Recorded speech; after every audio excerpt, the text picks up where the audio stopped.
السلام عليكم اخواني اخواتي الكرام، مرحبا بكم اليوم معايا في القناه ديالي في الفيديو جديد. اولا بنقدم لكم راسي. انا سميتي سميره، حاصله على دبلوم فيليير ايتسوانيون مساعد معالج. بنقدم لكم اليوم وصفه كتكون من زيت بلديه. اولا زيت بلديه هي فيها فوائد صحيه كثيره، يعني هي مفيده للجسم ديال الانسان.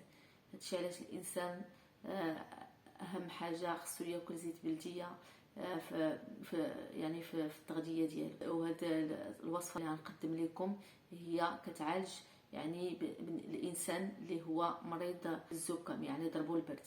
الانسان اللي مريض بالروح، يعني عامر الصدر ديالو كيكحاب بحال الطفل دابا الا ضربو البرد بالليل ما كينعاش بالكحبه، والصدر ديالو يعني عامر.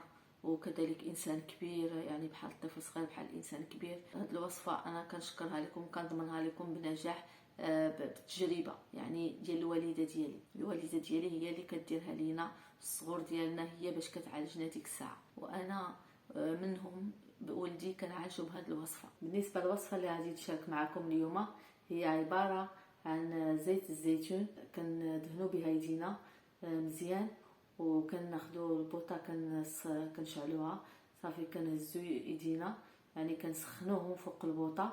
ملي كنسخنوهم مزيان كيدفاو، ديك الساعه كنمشيو عند الطفل ديالنا، كنعريو ليه الصدر ديالو، كنقوموا بالتدليك الصدر ديالو مزيان، وكنتموا بالمساج الصدر ديالو، يعني كيسخن الصدر ديالو بديك العمليه اللي كنقوموا بها ديال التدليك.